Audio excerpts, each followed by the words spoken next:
UFC need to start providing pillows and blankets for their main event because all they do is lie down and cuddle. I'm not worried about win or lose, but 110% fucking effort. I was going through shoe boxes to get coins to go buy bread and milk. People are coming to see the fights. They're not coming to see the fighter now. I want it to be the WWE of UFC. You're tuned into the Better Bloke podcast. I'm Matty. And I'm Rob. We're just a couple of average blokes who started a charity with one simple mission: to fuck off suicide as the leading cause of death for Aussie men our own age. We talk shit, ask the big questions, and chat with guests that have been through the ringer and have come out the other side with a story that's worth hearing.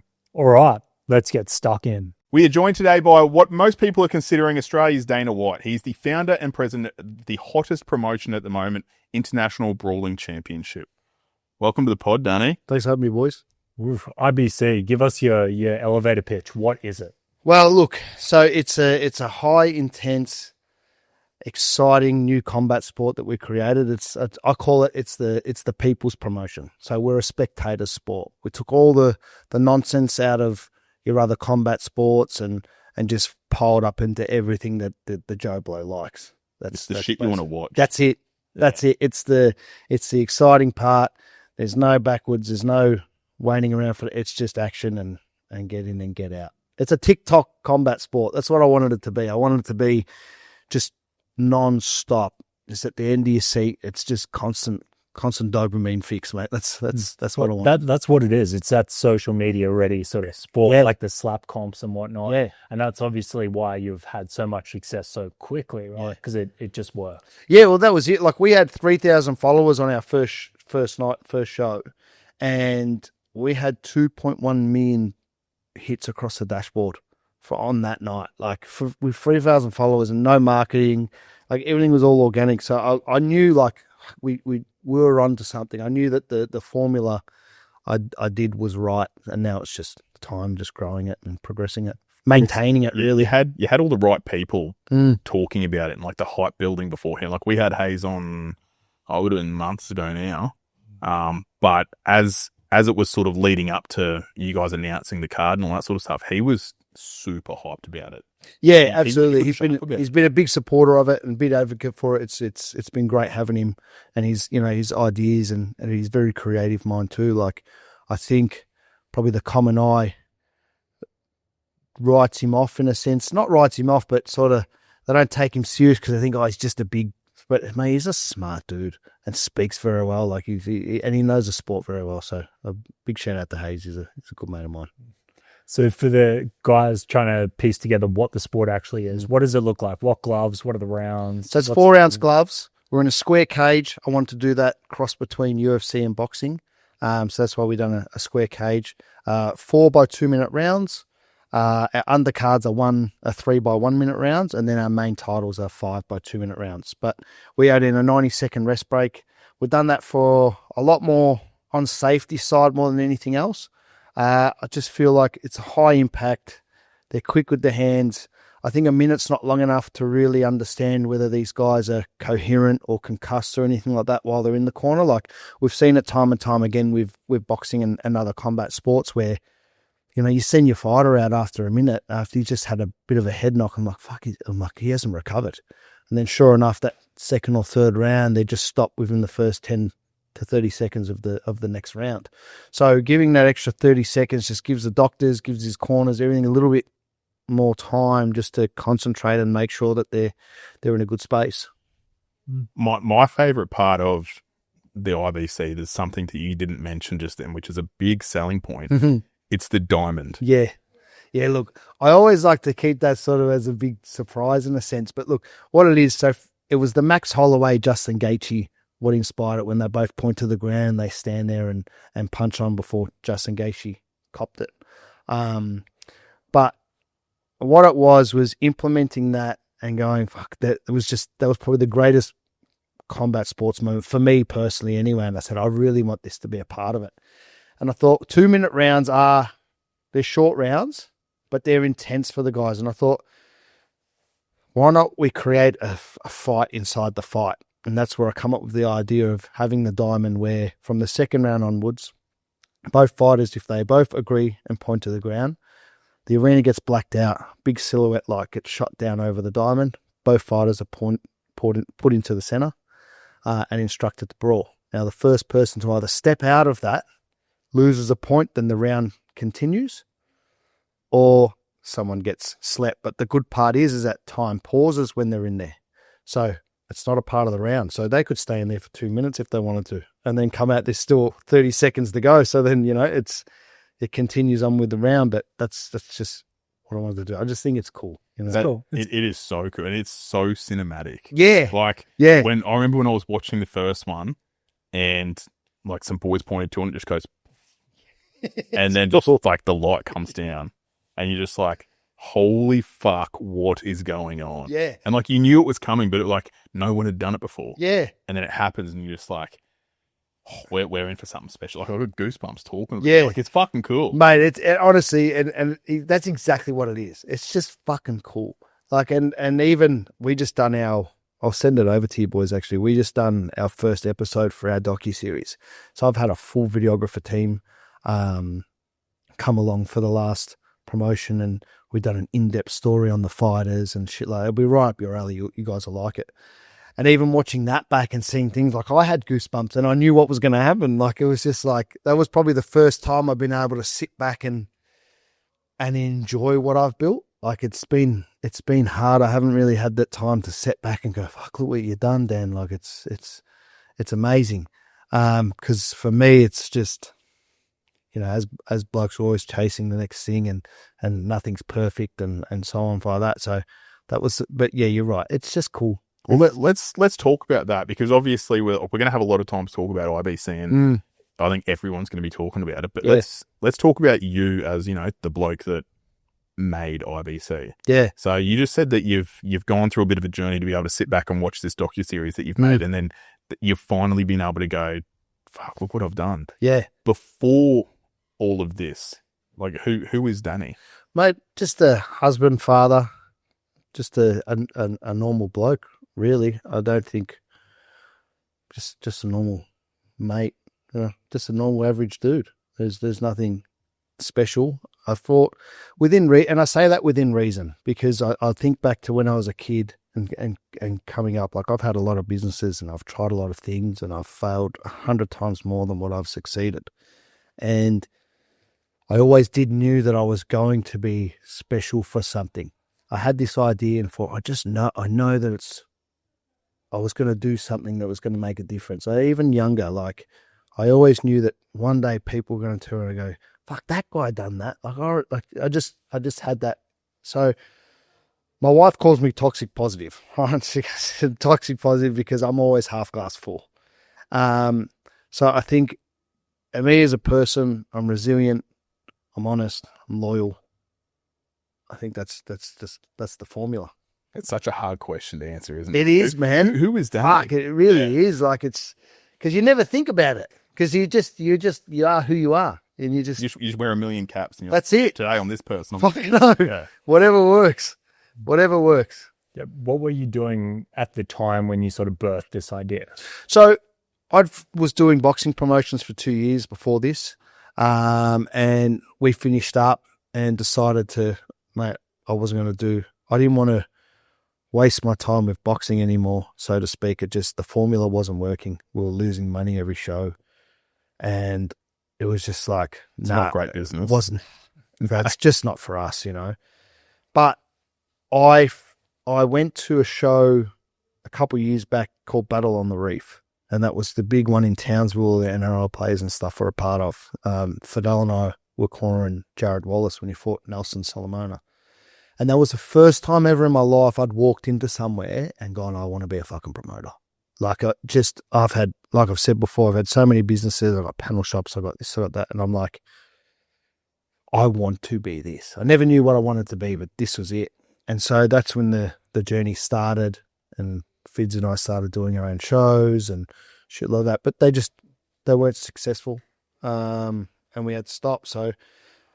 But we went through a stage.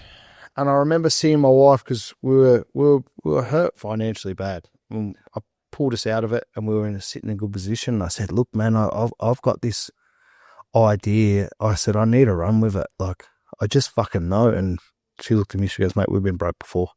She goes, "Get into it. Like, don't delay it. Let's just go. And that was in March, right? And then fast forward now, like Concept March. Concept was March. Yeah, shit. So like literally, Yeah, right. the concept, because the way it was, like we had our savings ready for, we were going to buy a house that we were living in, and the idea was that we were just, that was our deposit set up. But then the cyclone hit. The cyclone hit and put a tree through the house. We had to wait to get all the, and still not finished now, like just little bits and pieces. And I said, well, fuck, well, let's just do this. Let's go start a fucking fight. Yeah. Why not? Let's go start a brand new sport. Like, you know what I mean? And so we did, and just said, fuck it. And so started the concept March, and I designed the pen, so we call it, designed the brawl pen, and sent it off to the engineers, and they built it. We got it sent over, and then it was just fucking boom. It was just bang, bang, bang, bang. And then sure enough, we had our first one in August 28th, the Outback Spectacular. And it was a fucking hit. Like we sold out. We were at 1,000. I don't like lying. We sold out, but we were 40 tickets short, right? So like we sold, I know, but I just like to be exact, you know? So we were 40 tickets short off sold out, which was unreal considering we hadn't done any marketing. No one even knew what they were coming to see. Like, and that was the most exciting thing for me. So like the lights that we did, like I wanted to look like you're at a Tron movie. Like there was a cube. It was a cube of light. Like it was just so cool when you walked into that arena, and then like having people like Isaac Hardman, for example, like he's headlining this one, but you know, we wanted him to do the last one, and he sort of said, no, he goes, mate, it's just not for me. Sort of was going through some stuff in his life, and fair enough too. And then he walked through and he's like, fuck. He goes, mate, you've done everything you said you were gonna. And I said, well, yeah. He goes, this, like no one had ever walked in and seen anything like that before. It was just another level. And that's what I wanted to prove. That's what I want to bring. That's what I'm getting. There was a crystal clear vision. Yeah. Right. So everything from, you know, the pen, the what is it called? The fucking diamond thing. Final stand. All this stuff through to what we were talking before, how you treat the fighters, who you get involved, that sort of stuff. Was that all, I guess, learned from those mishaps you had in previous promotions? So what I did, the biggest key to my success, I think, was when I was in the boxing promotions and doing all that stuff, what I noticed is that everybody that's in that space has either been a boxer themselves or a boxing manager or more. And this goes for Muay Thai too. I'm not just targeting boxing, but that's just where I come from. So all these guys come from the sport, right? So what they're doing is that they're building these promotions based around the athlete. No one's building a promotion based around the spectator. No one takes into consideration, what does the fucking average Joe want to see? Because they're the ones that we want to buy the pay-per-views. They're the ones we want the bums in seats. Why the fuck are we building shit for fighters that, one, don't appreciate it anyway? Like, they don't give a fuck. They'll turf you as soon as they get an opportunity. So for me, I'm like, why? And that's what started thinking, okay, so what do people want to see? You've just reverse engineered. That's it. Bare knuckles, great, but it's too violent for me personally, and it's never going to make a mainstream network. UFC's too predominantly wrestling now. Like, realistically, mate, I was even saying the other day, I said, mate, UFC need to start providing pillows and blankets for their main event, because all they do is lie down and cuddle. Like, and it's not against them, because what they can do is phenomenal. They've taken years to build that craft, and I think it's amazing.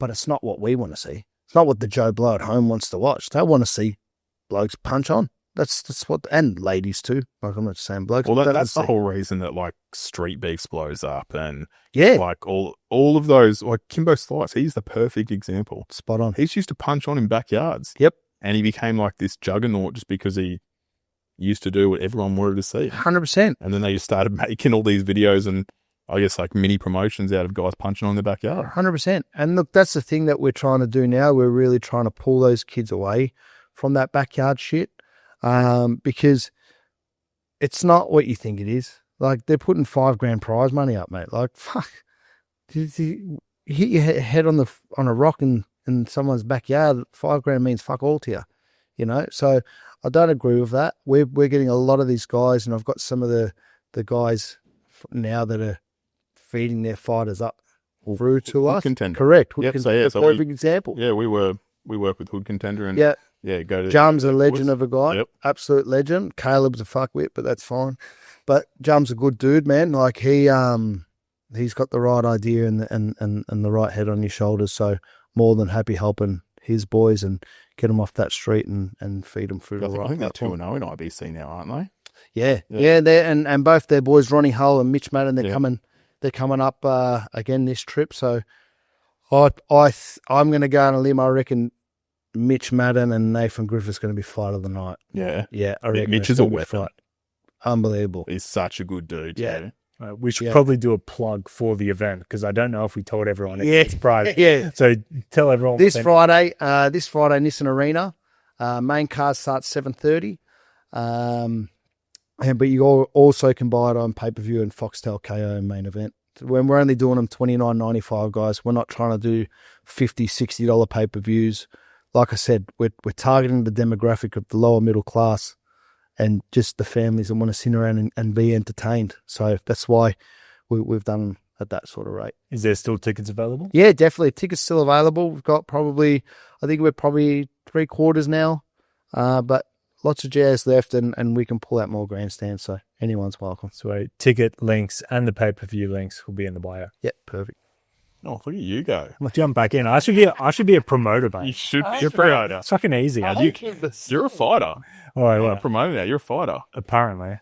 Well, we'll wait and see. Yeah, we'll find out about that. So we've had a few fighters on the couch, and this might be a bit of a question from someone that doesn't know a lot about the fight game. Yep. But we've spoken a lot about boxing has kind of fallen off because it can't hold the attention. Yeah. That's why UFC sort of came up, and now all these other leagues like yourself, like the Hood Contenders, like Bare Knuckle. I was watching that Canelo Crawford fight the other day. Yeah. Obviously, it's a top tier fight. Yep. But that crowd was fucking off its head. Huge. Like 70,000 people there. That's a demographic though. And I think like boxing's not fallen off. I think Australian boxing's fallen off. And I think the biggest issue is the fact that tall poppy syndrome is very real here in Australia. And we don't get behind our own. Like what I'm trying to create now is in amongst everything we're doing, I'm selecting an Australian squad. So we're going over our next show after March on the Gold Coast. Next year, March 7, we're at Carrara Leisure Centre. And then April 27th, we're going to Auckland. So Auckland is going to be Australia versus New Zealand. It's going to be Battle of the Anzacs, right? And then we'll build from that. We're going to do the real Ashes series, and it's going to be Aussie versus England. And then because unfortunately you see, like unless it's NRL or AFL, no one gets behind.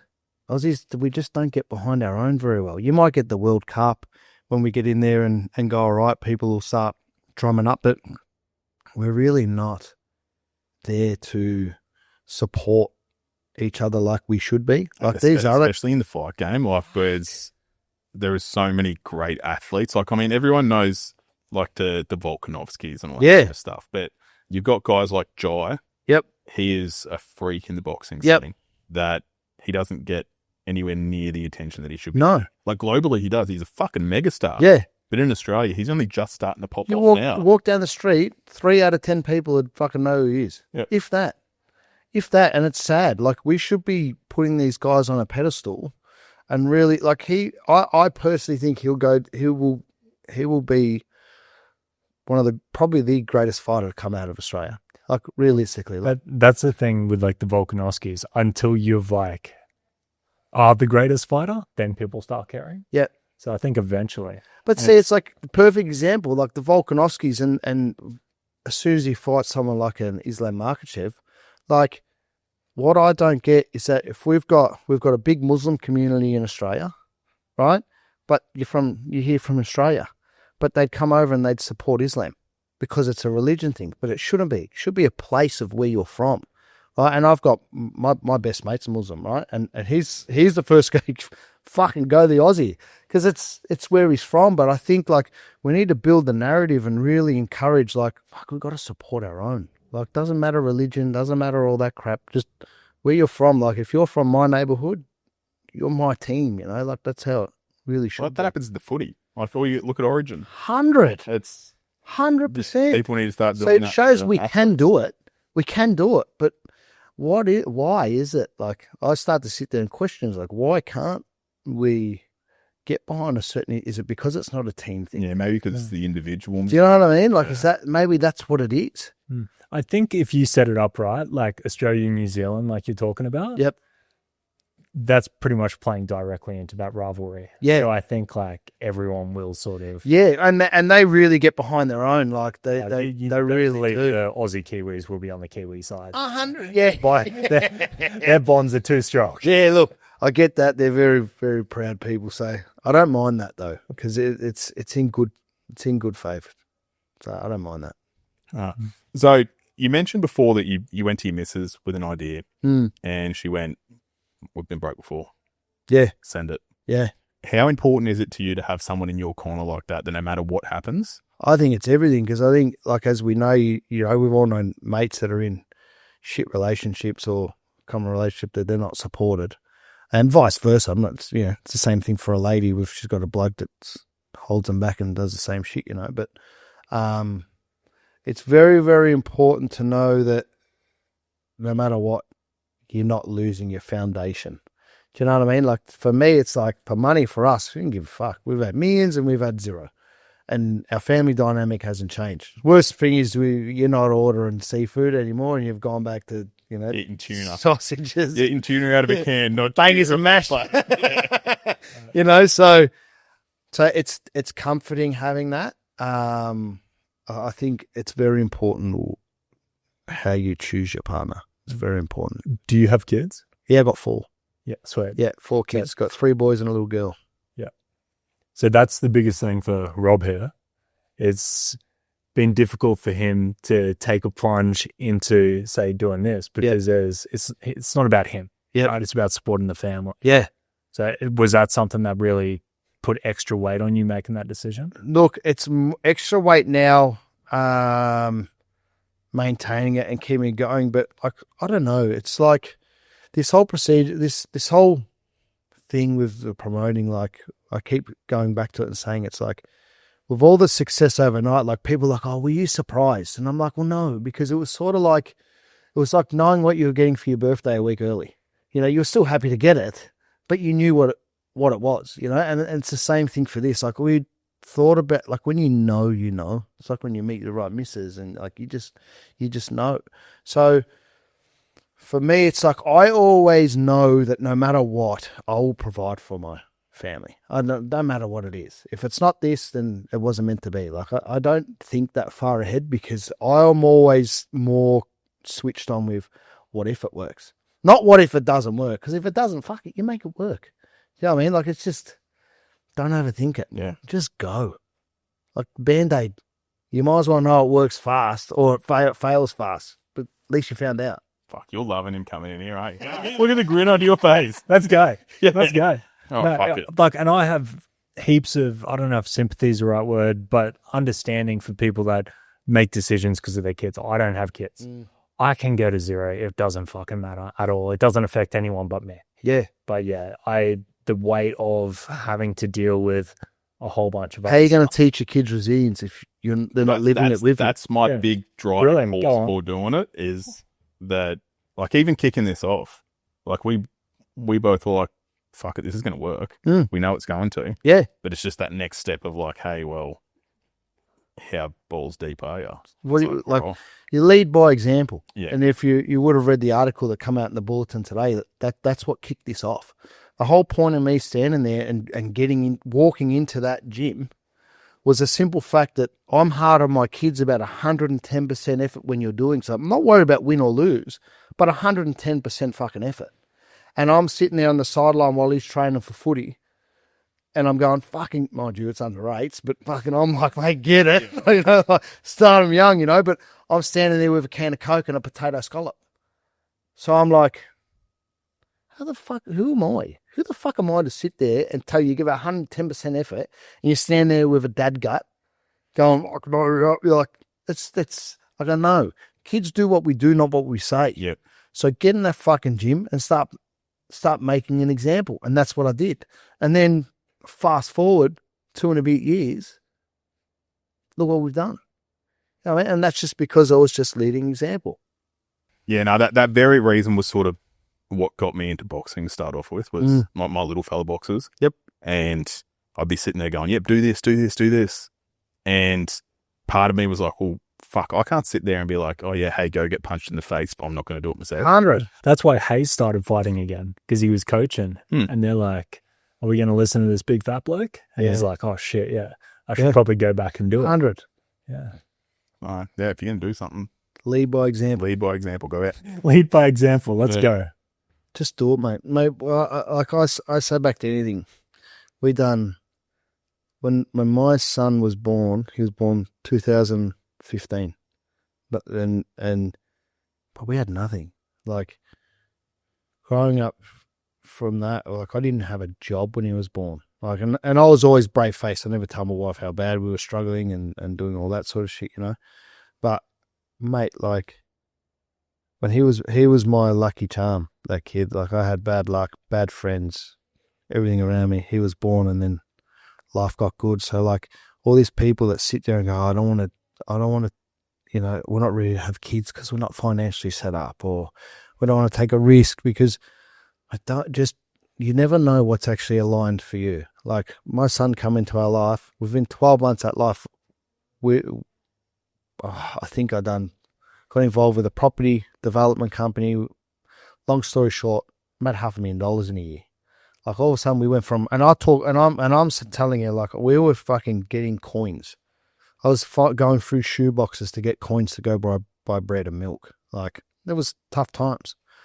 And then he come along and then just changed my thought, not so much my thought, but just changed my whole vibe. Like, I was just happy I was in line and I had my son. I was just like, and all these good things just come to you, like, mate, just don't fucking hesitate nothing. Just do it. I've had this conversation with a lot of young guys because until you've seen that happen and seen how fast things can turn around, it's hard to believe that they can. Yeah. But the difference that can happen in your life in a 12-month period, and it's happened a couple of times to me, same to you. Yeah. It's unfathomable that much change can happen. You get that good job and then there's that next opportunity and then you can buy the house where 18 months before you're sitting in this hole thinking there's no way I could ever do that. The greatest day of your life is after the hardest day of your life. You know what I mean? Like, it's always going to be shit until it's not. Like, the saying I really go off by, like, it's a couple of sayings go off. It's, tough times don't last, tough people do. This too shall pass. So, like, the bad stuff will go, so does the good. So just try and prepare for the next bad run, you know, and so it's just a little bit less worse than the one before, you know. Just resilience, mate. Like, you never know. That's the thing that we speak to a lot of blokes about, is where even if you're going out and you're giving it a red hot crack and, like, you fail, you're never starting from square one again. Like, you've got more information than you knew to start off with anyway. Absolutely. And look, the thing is, what you just have to swallow and go, well, that just wasn't for me. That wasn't my thing. What's next? It's like, you didn't fail. Fuck it, who cares? And everyone that, like, you go through this, I went through it too. Like, you go through this shameful stage where it's like, you don't want to tell anyone you're starting something new because, oh, here we go. You start something new. He's got another one. Another bright idea, you know. And this is a perfect example. This is one of them. Like, Fitz will tell you himself. Like, I literally said to him, he goes, mate, you're a fucking idiot. What are you doing? It's not going to work. And he goes, even he said, he goes, fucking look who's laughing now. He goes, it fucking worked. He goes, good on you. You know, like, you had a crack, you stuck to your guns and it paid off. And just keep going.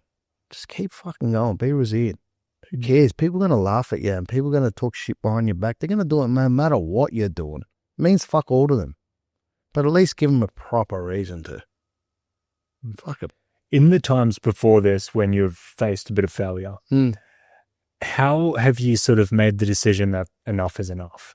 Because that's one of the hard things, is guys are trying to grind through it, had that resilience, and they keep pushing. But there comes a time where you're sort of flogging a dead horse. How do you know, all right, this thing's not for me, like you said before? You got to know where your exit plan is, I guess. Like, you have to understand that, you know, fuck, this isn't working. But then I'll stick at it until I know I've got something to divert to. I'm not just going to stick at it and then stay stagnant and wait for something to come along. Give it your absolute all until the end, until you go, I've found a better calculated decision. You know what I mean? So it's like, okay, this makes more sense.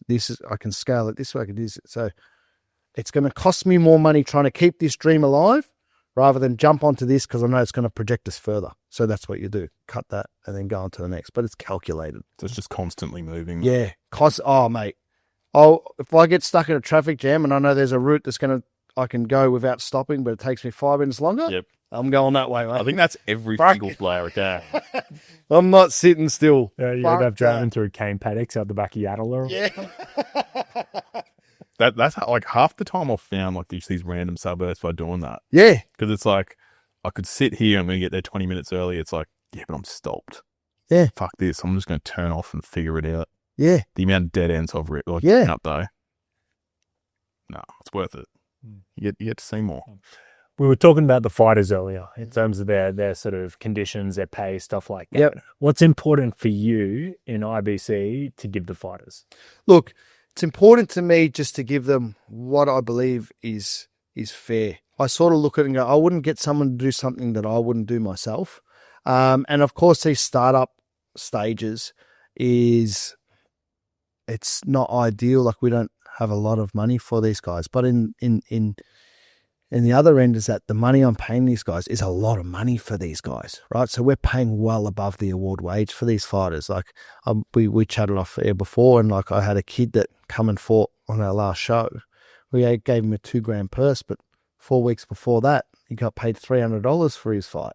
You know, so we are paying people exceptionally higher. But I mean, at the same time too, like I don't think it's enough. Like I can't wait till we get into a pay-per-view revenue stream or a bigger sponsorship so we can pay them more, because I think when you're getting in there and getting your head punched in for $2,000, like I'll be honest, I wouldn't do it for $2,000, but they love it. They do it. So it's my dream is that I would love to be able to give these guys enough fights and enough money that they could do this on a full-time scale and, you know, not work 38 hours a week and then go training and then get their head punched in every 8 weeks, 10 weeks, whatever it is, you know. Just scale it up. Give them the same. I want to build it the same as UFC. Hopefully better, because I don't know the insides and outs. You know, some people say, the fighters get ripped off. Some people say the fighters get looked after. But I just know if we're able to provide enough of an income for them to support their family at home and do what they love, I think we're on the right path. I think that's the biggest thing that a lot of people forget is that everyone sees these pro athletes, like pro boxers, for example, and they think, oh, that's their job. Yeah. A lot of these boys are still working 38, 40 hours a week, plus training, plus busting their ass. Yep. And then if they get injured while they're fighting or training, they're fucked because they can't work then. That's right. That's exactly right. So we've got to really try and and maintain that and keep them off the tools and shit like that. So then you can build them, because there's nothing worse than you know, because it's not just a $2,000 purse. Like I've got full-time videographers, social media guys, you know, fighter liaisons. Like we've got a whole team behind this that, you know, we've got to try and support too. So there's so much that goes into them. And then, you know, a fighter goes to work one day and fucking towel falls on his head or something and he's out for fucking 10 weeks because he, you know, like it's scary. Like to try and avoid that, to try and keep them busy enough and financially busy enough, it's hard. Do you reckon that there's a set discipline of fighting that would work best in IBC? No, I think it's anyone's game as long as you come and you got heart. Like it's there's no set discipline. I think if anything, we're probably the least disciplined. Like, you know, like we don't want like someone that's used to punching off the back foot in boxing and so we don't want that sort of fighter. Like, and I believe we're probably doing the other combat sports a favor by opening something like this, because we're keeping them authentic. You know, they don't have to try and put these kids through that are more brawlers than boxers and so forth. So I think it's the only problem we've got is that, you know, we've skimmed the top 5% of the crazies in every combat sport, because you got to be a fucking bit of a nut job to run in and do this willingly, you know. So you just got to deal with the. Yeah, you want to make sure you're not pissing any of them off, because they're all fucking loose units. So the problem is you can piss them off, but there's not a great deal of common sense. So what they think they're pissed off about, you're like, mate, this is how it goes. So no, it's fine. Do you have anyone that you would look at internationally or locally? Or, no, we'll say internationally because it's in the name. Yep. That you would make like the ideal or perfect IBC main event out of? I would love, just out of respect to what they've given me, I would love to host a Max Holloway Justin Gaethje fight, just because obviously they were the reason why the Diamond come about. But I'd love to have, you know, your Nate Diaz's, your Dustin Poirier's, like that whole crew. They're a real tough striking crew. I'd just love to see what they would be able to do coming into an IBC event. I just think it would be a phenomenal thing to see. I mean, it'd be loose to see those sort of athletes that they've got the cardio to go 5 minutes, get given a 2-minute round, and just go hammer and tongs. Have it, boys. Yeah, exactly right. Yeah, it'd be loose. Yeah.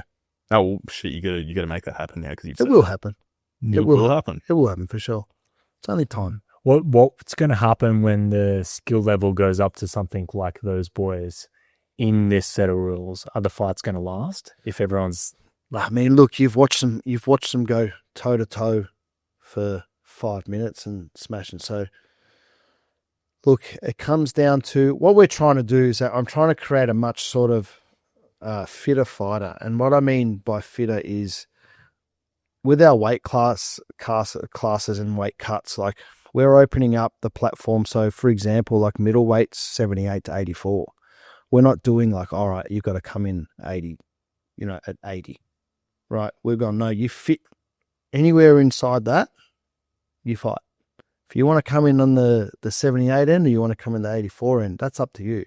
You still fight, because I wanted to take away. People don't realize how damaging it can be for a fighter trying to strip weight, and they weigh in 24 hours before. Yeah, the whole hydration thing and like copping shots to the head when you don't have that fluid around your brain, that's a bad thing. 100%. And like now we're at a point, like Isaac Harbin said it best. He goes, mate, I don't need a 10-week camp. He goes, 4 weeks, I'm good. He goes, I'm ready to fight in 4 weeks. So it's taking that stress off a fighter. Like they can do a lot more with themselves and more camps than anything else. Like, mate, camp's hard. And you're seeing these fighters strip themselves. Look at Dan Hooker on the weekend. Like, fuck, bloke was a skeleton. You know, and to come out, like, I don't know. I don't agree with it. I'm trying to make it safer in a sense, in ways that I think matter. You recently signed a deal with Foxtel, right? Yep. What's that about? So look, how did you do that in? Look, it was very, very lucky, I think. But like I said, it was calculated. We come up with the right concept, and I think they took a chance on it. Like, that doesn't sound like luck at all, though. Everything you've just said, like it was calculated. You know, you had your... Yeah, maybe it wasn't luck. Maybe it was the right idea at the right time. I think they know deep down how bad the combat sports is at the moment here in Australia. And I think people are looking for something new. And like we said, bare knuckle was never going to get a TV deal. We were the next best thing. So I jumped on it, and mate, and sure enough, it was a done deal. It was amazing. So yeah, it's not just Foxtel that you've done a deal with, though. So no, we've got obviously for a national deal, we've got Foxtel KO Main Event, but we've also signed 14 international broadcast partners. So we've got all the Baltics, which does throughout Russia, Serbia, Croatia, all that area, USA, Canada, Fiji, Europe, Pakistan, France, like you name it, we're out there. Like, and there's different. Azerbaijan. There's different. What? Yeah. But we've got different. There's different rollout times. So a lot of them, about 50% of them, will pick us up from this one onwards, and then the next 50% are waiting for some archives where they'll start rolling out in January, just so they've got a little bit more to replay and redo to build that brand. But look, by March next year, we'll be sitting in a very, very different position in like on an international scale by far. Ideally, how often do you want to be hosting events? I want to do a minimum of 5 per year. So we're sort of around that 10-week basis, and then we'll roll into sort of an 8-week basis, and then we just see how it goes. Yeah. And it's pretty much, this appeals to everyone and anyone, doesn't it? Yeah. Well, that's it. It's just, mate, I had a lot of mates' wives and stuff that come along to the last event, and they were like, we don't even like it. And like 20 minutes in, you walk over and they're like, this is amazing. Like they were just transfixed. Like the most exciting part for me was the fact that no one was on their phones. That was the greatest part for me. Like it wasn't even a lot of like just recording. Like people were just fixated and were like, what the fuck? Like, and that's what I wanted. I wanted to bring that. I wanted to be the WWE of UFC. I wanted to bring that entertainment aspect back and just people to feel that emotion and the excitement, the anxieties, everything. Like that's what I want them to feel, because that's how you should feel. And then that's for me the main purpose and the main reason why you'll resell. Because with the other combat sports, what they do, they depend on the fighters to sell. When you go to a boxing event, you're going because you want to go see a particular boxer. You're not going because, mate, you got to see this show. We're us, you don't give a shit who's fighting. You don't care. Like, so what I want to do, I'll do like a named main event, and then the rest is just, we'll create our own stars, because people are coming to see the fights. They're not coming to see the fighter now. And that's the big point of difference, I think, for IBC. I think because of the rule set, like anything can happen.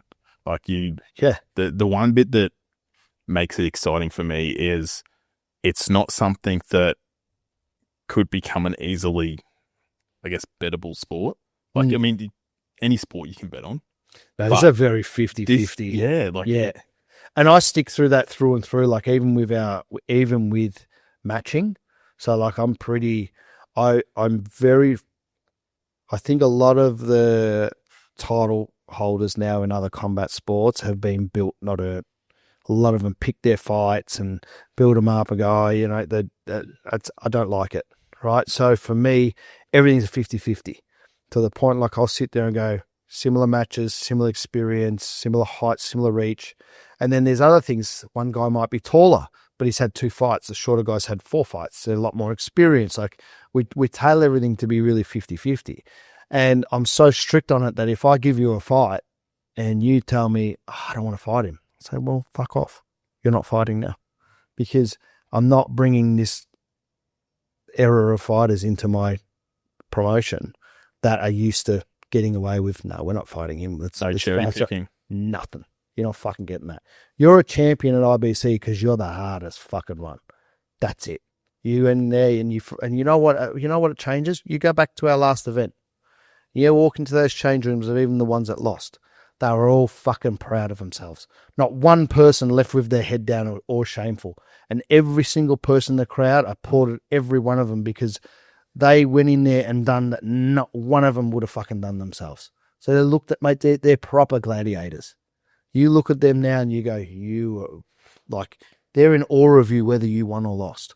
And that's what we're creating. We're creating that back to the old days where you respected them because they fought. You know what I mean? It's not like, I bashed him easy. I could have bashed him. There's not that, because it's creating a lot of self-esteem issues now for these fighters that are walking in and get absolutely slapped around. And their mates go, "Sir, you got bashed. You barely even touched him." Nah, not here. Not here, mate. We breed fucking champions, and we breed hard ones. Oof. Love that. I love that. You sold me. Done. I'm keen to see it go down on Friday. We'll probably leave it there, and then we'll get you back after you've maybe run some of the ones next year and see the evolution. Look forward to it. Seems like the upwards trajectory is strong. For sure. I appreciate your time, boys. Thank you. Mr. Positive, Mr. IBC. Toxic positivity. Yeah, sweet. We're big on toxic anything. Andy. Yeah. All the links to everything we mentioned before are in the bio. You can jump on our website, betterblokeproject.org, see our upcoming events, all the other podcasts we've done as well, and pretty much anything else we got going on. As always, be better. Thanks for tuning in. If you got anything out of this, be sure to show some love on whatever it is that you're listening on and follow us across all our socials. If you want to know more, head to betterblokeproject.org, where you can learn about the programs we deliver, find out about upcoming events, and donate to the cause of building better blokes.